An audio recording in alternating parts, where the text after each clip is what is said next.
You must be Mary, Tom's wife. Please stay calm as I explain. Earlier, Tom. The sudden call caught me completely off guard. I was told that my husband, Tom, had been in an accident on his way to work and was rushed to the hospital. It was a single-car accident caused while he was driving, and thankfully, there were no other victims.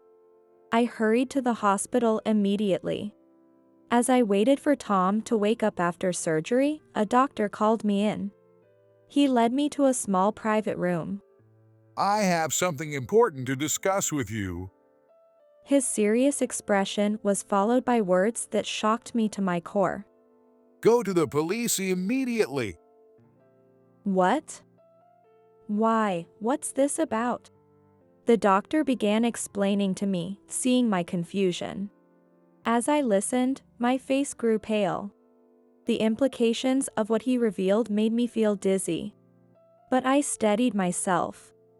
There was no way I could overlook such wrongdoing. Besides, I had something I needed to protect. With renewed determination, I started to prepare for what lay ahead. Meanwhile, Tom, still unaware of anything, slept quietly in his hospital bed. My name is Mary, and I'm 37 years old. I live with my husband, Tom, who is 5 years older than me, and his 14-year-old daughter, Victoria. That said, Victoria is Tom's child from a previous marriage, and we're not related by blood. 3 years ago, I married him, a single dad at the time, and we became a family. His first wife passed away in a car accident 10 years ago. That same accident left Tom paralyzed from the waist down, and he has been using a wheelchair since. I work in the PR department of a trading company, and Tom is a freelance photographer. We met because he was a contractor taking photos for our company's website. I may be in this chair, but my skills are top-notch. Also, I'm pretty agile, so I can shoot anything outdoors or in nature. The day we exchanged business cards for the first time, he gave me a warm smile from his wheelchair, leaving a great impression. Despite his physical challenges, Tom works tirelessly and is passionate about his craft. I was drawn to his dedication, and he also grew fond of me. Mary, you're such a kind and graceful woman.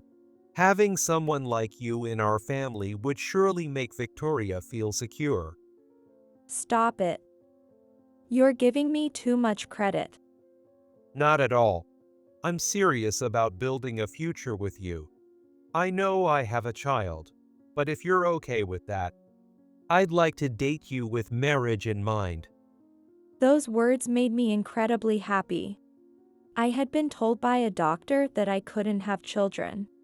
For someone like me, who dreamed of having a family with kids, the thought of becoming part of their family was beyond exciting.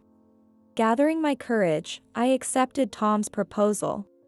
Our relationship progressed smoothly, and we got married.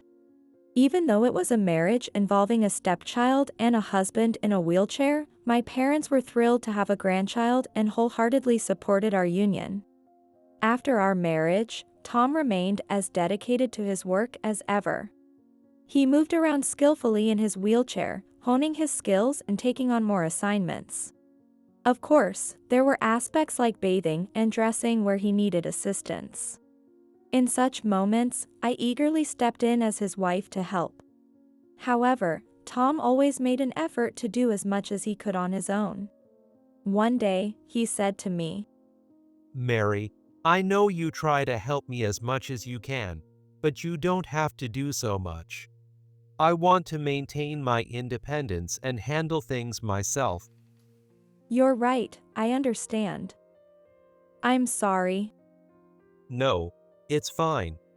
I just want to rely on you for things like running the household and taking care of Victoria. I appreciate you, especially since you're working too. Tom's kind words made me smile, and I shook my head to assure him it was no trouble. I decided to focus on what he asked, taking care of the house and Victoria, while stepping back from providing too much physical assistance. Thus, our married life went smoothly. However, as the years passed, one particular concern of mine grew larger. Tom's daughter, Victoria, still hadn't warmed up to me. When we got married, Victoria was 11 years old. Now she's 14. Even after 3 years, it feels like she hasn't opened up to me.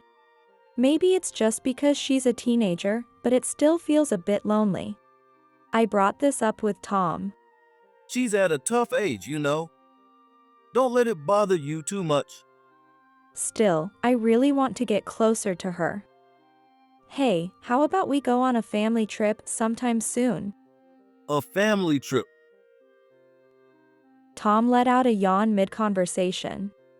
Lately, he's been paying less attention to what I say, and he didn't seem particularly interested in this idea either. With work being so busy right now, it's hard to find the time. By the way, I'll be out on a business trip next weekend. I probably won't be back until Monday. Another trip? You've been traveling a lot for shoots lately. Yeah, the clients have been requesting more landscape photography. But honestly, I enjoy getting out, so I don't mind. As Tom spoke, he enthusiastically prepared for his trip. While packing, he suddenly noticed some dust on the floor, and his brow furrowed. Hey, the cleaning isn't up to par. Didn't I say you're in charge of the housework? You also forgot to take out the trash last week. You're slipping lately, aren't you? I'm sorry. It's true that I've been busier with work recently, and I haven't been able to keep up with cleaning during the weekdays. For Tom, who's neat and particular, the idea of a dirty house is unacceptable. But I have a job too. Being expected to maintain perfect housekeeping was starting to feel overwhelming. There's hair all over the floor, and the windows are filthy. Listen, if this isn't taken care of by the time I get back from my trip, I'll make Victoria do it. All right. I'll get it done. Please don't say things like that. Whenever I show that I'm upset, Tom always brings up Victoria. Not wanting Victoria to bear the brunt of his frustration, I end up giving in. After we got married, I realized that Tom is somewhat strict with Victoria. Over the past 3 years, I've seen him demand housework from her as if it were completely normal. Here's something that happened early in our marriage. Victoria, could you vacuum the living room? And also sweep the balcony. Well, but I have plans with my friends today. That can wait. Cleaning has to be done regularly, or dust piles up fast. Seeing Tom trying to prioritize chores over her plans, I quickly stepped in. It's okay, I'll handle it. Victoria, you go and have fun with your friends. While I took over, Victoria left silently, her expression blank. She's a child who rarely smiles, almost as if she's resigned herself to something. During the 7 years between the passing of Tom's first wife and his marriage to me, I'm sure Victoria faced her share of hardships. It's understandable. She lost her mother, and her father was confined to a wheelchair. It's easy to imagine that Victoria had to take on some responsibilities during that time.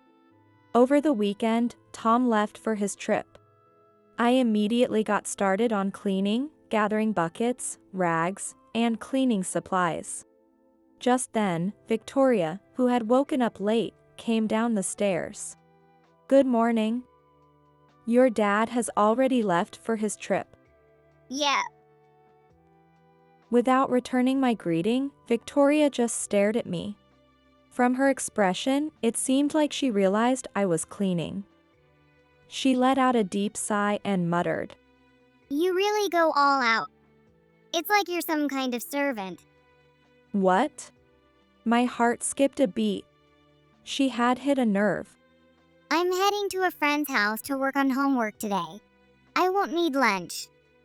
Okay. Victoria quickly broke eye contact and walked into the kitchen for her late breakfast.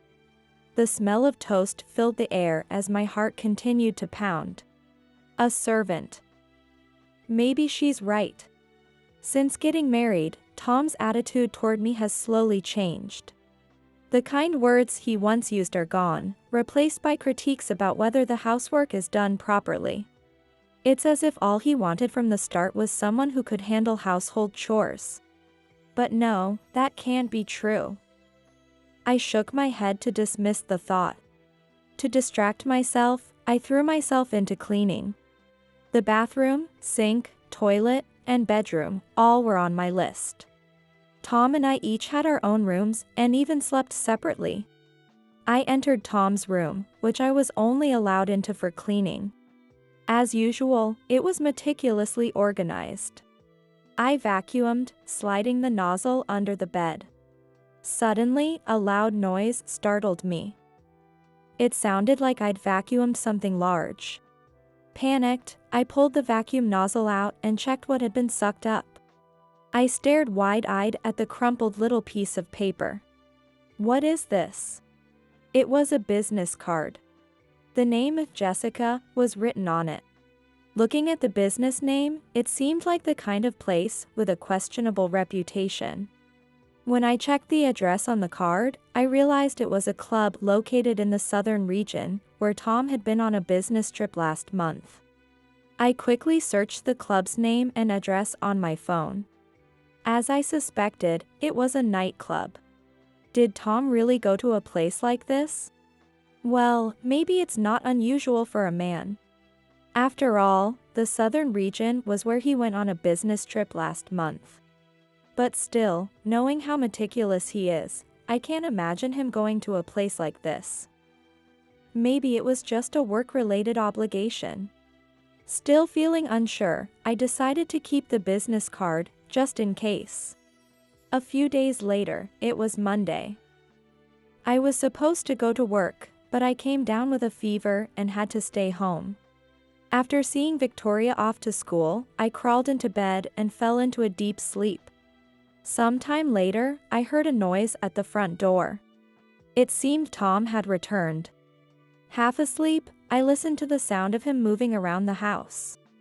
Unaware that I was home and resting, he started talking on the phone. In the quiet house, his voice carried clearly. Yeah, I just got back home. You did great, Jessica. Thanks for your hard work. The moment I heard the name Jessica, my eyes snapped open. Realizing he was talking to someone from that club, I couldn't help but strain to listen. Yeah, I'll go again. Don't worry, Mary thinks it's just work. Yeah, she's like a great free maid. It felt like a heavy blow to the head. Tom had just referred to me as a free maid. The love I had been worried he no longer felt for me came crashing down completely. Lying in bed, tears streamed down my face. That day, I couldn't bring myself to get out of bed until he left the house again in the afternoon. His terrible words overshadowed the fact that he was visiting a questionable club. I don't know if I can keep going anymore. Just as I began to feel this way, Tom mentioned that he'd be going to the southern region again for work. Work's been really hectic. All right, I'm heading out. Make sure you keep the house clean, okay? Yes. He didn't seem to notice at all how down I'd been lately. It was clear he no longer cared about me. Feeling utterly drained, I watched him leave. But just a few hours later, I received shocking news. It was from a paramedic at a large hospital in another city. Mary, please stay calm as I explain. Your husband, Tom, was just involved in a car accident and has been rushed here. What? Is that true? Overwhelmed, I listened as the paramedic explained the details. Apparently, Tom had been driving a rental car and caused a single vehicle accident. I couldn't believe it. I had never seen him drive before. A rental car? Are you sure? Tom uses a wheelchair. He shouldn't be able to drive at all. A wheelchair? The paramedic seemed confused as well. However, they quickly regained their composure and urged me to come to the hospital immediately. Could there have been some kind of mix-up? Maybe this is a case of mistaken identity.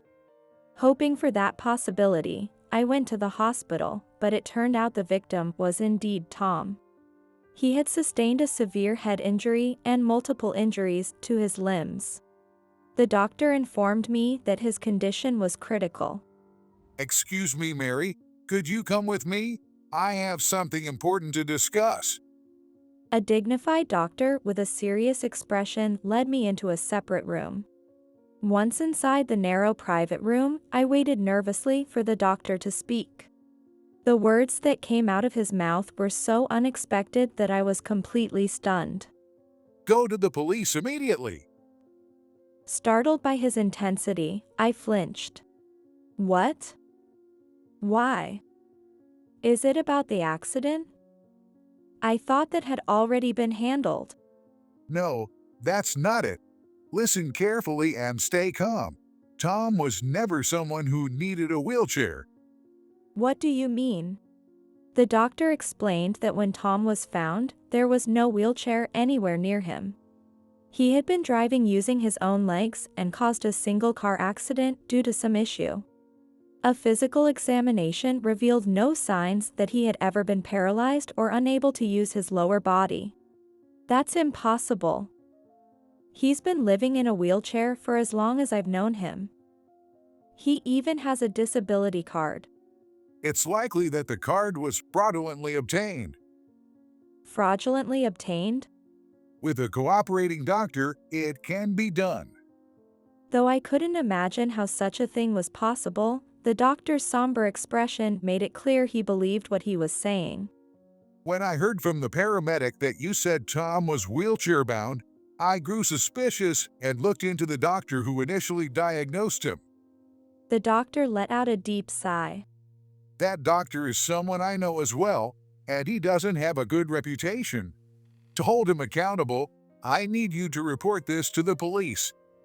So that's why he told me to go to the police right away. A growing sense of unease gripped my chest.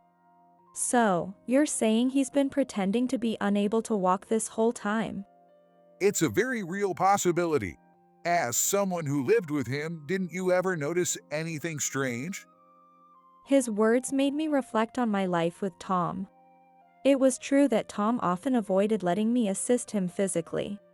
Whenever I tried to help, he would brush me off, as if saying it was unnecessary meddling. I had thought it was because of his desire for independence, but perhaps it was to keep me from discovering his deception.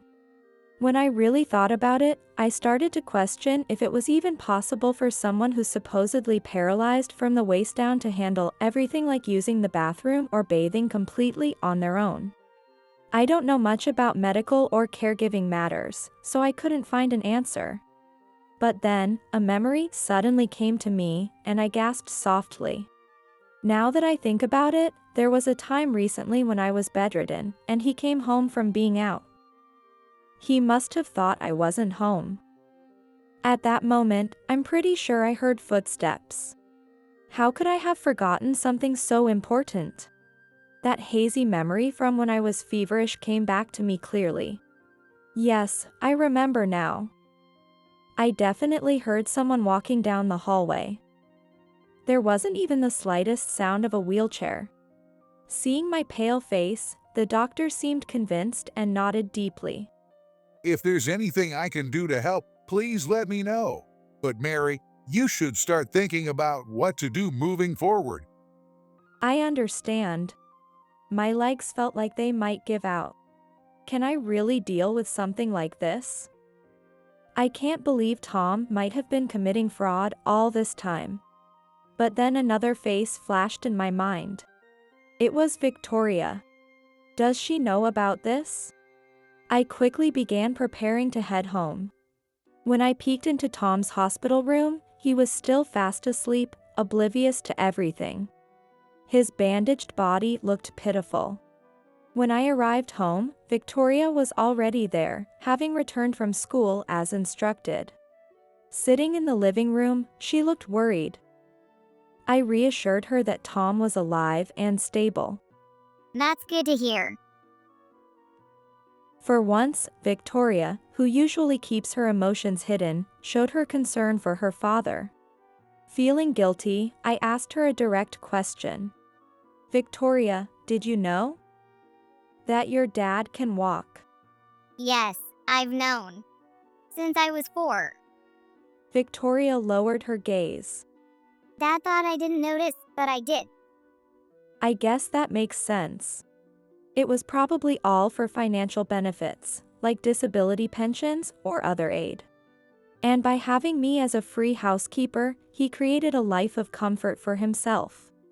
All while oblivious to the psychological burden he was placing on his own daughter, Victoria, with his miserly schemes. However, I soon realized that the situation was even darker than I had imagined. After that, Victoria revealed an astonishing truth to me. As I listened to what she had to say, my body began trembling once again. Before I knew it, I was holding Victoria tightly, grateful for her courage in telling me the truth. My hands shook with a mixture of fear and anger, driven by the deep feelings I had for her.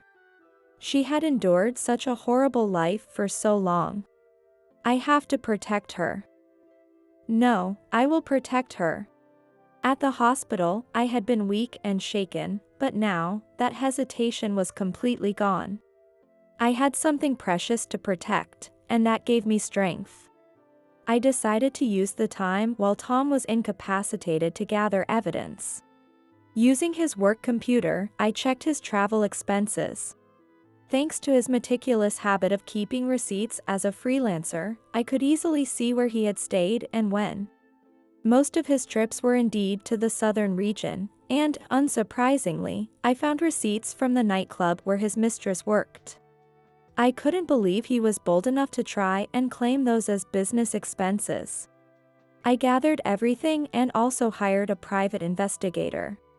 Evidence of Tom's deception was quickly gathered. We found it on the hotel security cameras. There's footage of Tom checking in. He's walking perfectly fine. I'll hand over all the data to you. Thank you very much. The video also showed a woman with him. For the first time, I saw Tom standing upright.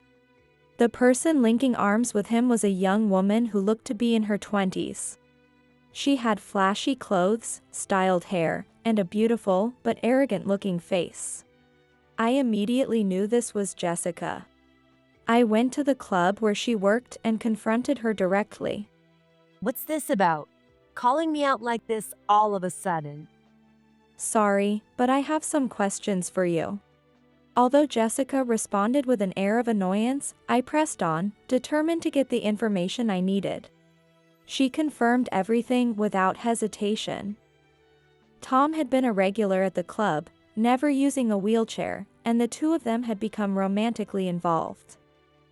She didn't even try to hide her role in their relationship. So, you came to a place like this and now you want to sue for cheating and demand alimony? It's your fault for not keeping him under control. Don't start blaming me now. You're right. I share some of the blame. In that case, if you've asked what you needed, just leave already. Losing a regular customer hurts us too, you know. Jessica clearly saw Tom as nothing more than a client.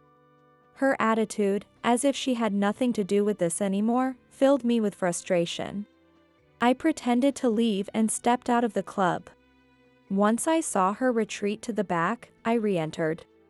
I had a feeling there was still something left to uncover in that place. With the evidence I desperately gathered in hand, I headed back to the hospital. Tom was already awake and had been told he would need to stay hospitalized for about 2 months. Thinking I was just there to bring him a change of clothes, he sat there, glaring resentfully at his immobilized legs. I can't believe I got into another accident. Sure, I shouldn't have been distracted, but this is just bad luck. As he tried to laugh off his situation, I spoke coldly. You're right. If you really can't walk anymore, you won't be able to go anywhere freely again. That's true. Wait, what? Tom glanced at me, his face twitching with alarm. He had finally noticed that my expression was completely different from usual. Mary, I know everything. About how you've been pretending to be paralyzed. The wheelchair, the inability to walk. It was all a lie. what are you talking about? As Tom tried to deny it, I stood up and said firmly, "Don't bother lying." With the help of a private investigator and the current doctors, I've uncovered all your misconduct. Even the doctor who wrote the fake diagnosis after your accident 10 years ago has been arrested after I reported it to the police. What? If you doubt me, take a look at this. I pulled out the article about the arrest of the doctor who had helped Tom and showed it to him, who still knew nothing. The doctor had been arrested for falsifying medical records. As Tom read the name and saw the familiar face in the article, his complexion turned visibly pale. That doctor issued false medical certificates to countless patients in exchange for kickbacks. Their crimes are coming to light one after another, and their prison sentence is getting longer. What a corrupt doctor. I don't know anything about that. I have nothing to do with this doctor. Don't lie. Your medical records were found at this doctor's hospital. They show when, where, and what kind of false diagnoses were written. The police investigated everything thoroughly. There's no way you can talk your way out of this. Tom stammered, his words faltering. His eyes darted around as if searching for an escape. But I wouldn't let him off the hook. Because I already knew he had done something far worse than just fraudulent claims. And that's not all. 10 years ago, you caused that car accident on purpose, didn't you? To collect on Emily's life insurance. I could see Tom gasp at my accusation. What are you talking about? Stop joking around. Tom gave a nervous, half-hearted laugh. But this nightmarish reality was, in fact, the truth. This isn't something you can brush off. The doctor who was arrested has already spilled everything. I guess he's given up and decided to take you down with him. He confessed that the car accident 10 years ago was a staged incident orchestrated by you. He even admitted that he taught you how to fake it. What? That bastard. I never wanted to know this horrifying truth either. But this heavy burden was something Victoria had been silently carrying all along. I recall the conversation I had with Victoria that day. As she told me about how she had known about Tom's deception, she also shared something else with me. I think it's probably Dad's fault that Mom died in that accident. What? Seeing my puzzled expression, Victoria continued. I know that Dad caused the accident to get Mom's life insurance payout. No. There's no way it could go that far. At first, I couldn't believe what I was hearing. Somewhere deep down, I still wanted to believe that even Tom wasn't capable of such evil. But Victoria's anguished voice erased any doubts I had. Mary, you don't believe me either? It was the first time I had ever heard Victoria raise her voice like that. Her eyes were glistening. On the verge of tears, Victoria pleaded desperately. When I was little, I overheard Dad talking to a young doctor. The doctor said something like, "It'll teach you how to make it look like an accident." I didn't understand what they were talking about, but I could tell it was something bad. I was so scared that I ran away. And then, a few months later, Mom had that accident. I was speechless, overwhelmed by what she had just revealed. I didn't understand it back then because I was so young, but now I do. As soon as Dad got Mom's life insurance money, he quit his office jobs and became the freelance photographer he'd always wanted to be. He sacrificed Mom's life for his dream. After everything that's happened, I'm still scared of him. I don't want to stay near him anymore. Then Victoria pleaded with me. Please help me, Mary. Victoria. Before I realized it, I was holding her tightly. How could this happen? Has Victoria been living with this fear for the past 10 years? As I embraced her, Victoria hugged me back just as tightly. When I got married 3 years ago and joined the family, Victoria told me she felt a great sense of relief. To be honest, I wanted to lean on you, Mary, because you seemed so kind. But part of me also wanted you to get away from Dad. That's why I was hoping you'd grow to dislike him quickly. So that's why you were so distant with me? Yeah, I'm sorry. What a kind and strong child.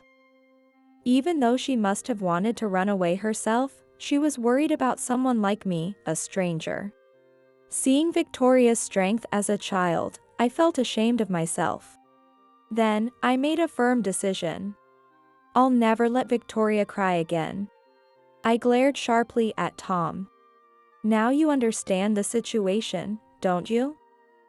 I've brought the divorce papers. Sign them immediately. And I'll be taking custody of Victoria. Tom leaned forward in protest. Why? Victoria is my daughter. How can someone like you, an outsider, take her from me? You told me to take care of everything in the house, including Victoria. Since you're about to be arrested, it's my responsibility to look after her. Arrested? Me? Even at this point, he still couldn't grasp the reality of the situation, and I was dumbfounded by his ignorance. I had already reported Tom to the police. Initially, I thought his charges were just fraud, but after learning he was the mastermind behind a life insurance scheme, the police told me he was looking at a double-digit prison sentence. That's a lie. Unable to face reality, he directed his anger at me. You! How dare you meddle like this? I made someone like you, a leftover nobody, my wife, and this is how you repay me? So that's how you really feel. That's right. After the money, I needed a housekeeper to do chores and take care of the kid.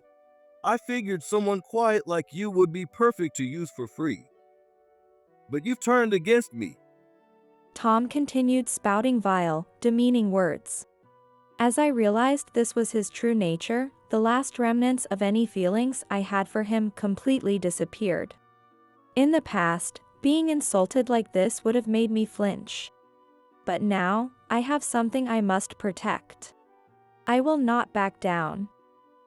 Never. I'm glad I've seen your true nature. Now I can cut ties with you without a second thought. Don't act tough. Act tough? I mean every word. I utterly despise you, down to the core of my being.